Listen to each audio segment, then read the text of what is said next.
बुधवार देर शाम 190 किलोमीटर प्रति घंटे की रफ्तार से आए इस भयंकर तूफान के कारण दोनों राज्यों में करीब 12 से 15 लोगों की मौत हो गई। देर रात तक तेज बारिश और तूफानी हवाएं लोगों को झकझोरती रहीं। बंगाल की मुख्यमंत्री ममता बनर्जी ने कहा कि बंगाल का इतना नुकसान हुआ है कि उसे शब्दों में बयान नहीं किया जा सकता। नुकसान कितना हुआ है इसका अंदाजा लगाने में अभी कुछ दिन और लगेंगे। तो आइए आपको बताते हैं कैसे बंगाल उड़ीसा में अम्फान ने मचाई तबाही और अब कैसे हैं वहां के ताजा हालात। दरअसल चक्रवाती तूफान अम्फान बुधवार दोपहर करीब 2:30 बजे बंगाल के दीघा और बांग्लादेश के हटिया के बीच कहर बरपाता हुआ यहां पहुंचा था। इस दौरान तेज हवा और भारी बारिश के कारण बड़ा नुकसान हुआ। हवा इतनी तेज थी कि बड़ी संख्या में पेड़, बिजली के खंभे, lamp post, telephone tower, traffic signal सब उखड़ गए। कच्चे मकान, पुरानी पक्की इमारतें सभी धराशायी हो गई। इस महा तूफान की वजह से करीब 1 दर्जन से अधिक लोगों की मौत हो गई। उड़ीसा में 3 लोगों की मौत की खबर है, तो वहीं पश्चिम बंगाल में भी 10 से 12 लोगों की मौत बताई जा रही है। अम्फान तूफान ने उड़ीसा और बंगाल के लोगों को चंद घंटों में ही कयामत की झलक दिखा दी।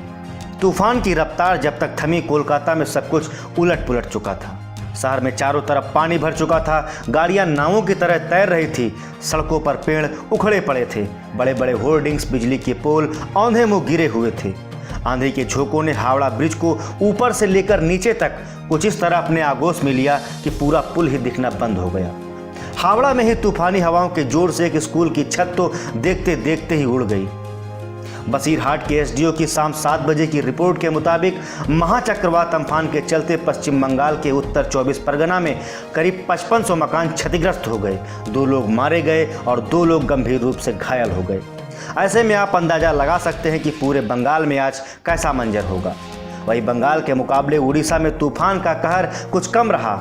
यहाँ ज़्यादा असर बालासोर, भद्रक और केंद्रपाड़ा में दिखा, लेकिन इन इलाकों में भी हवा की रफ्तार 110 किलोमीटर से ज़्यादा ही रही।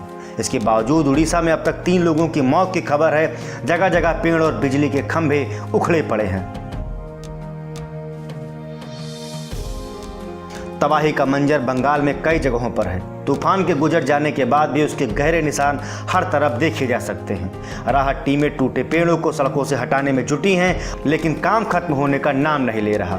सड़कों पर पानी भरा होने के कारण राहत और बचाव काम में भी मुश्किलें सामने आ रही हैं। फिलहाल एनडीआरएफ और एसडीआरएफ के साथ साथ सेना के लोग भी राहत और बचाव कार्य में जुटे हैं। सड़कें खोली जा रही हैं, पेड़ काटकर हटाए जा रहे हैं और साथ ही साथ जल निकासी की भी व्यवस्था की जा रही। तो ये थी अम्फान के कहर के बाद के नज़ारे पर हमारी रिपोर्ट। सुपर साइक्लोन अम्फान से जुड़ी हर अपडेट हम आप तक पहुंचाते रहेंगे। आप बने रहिए जनसत्ता के साथ।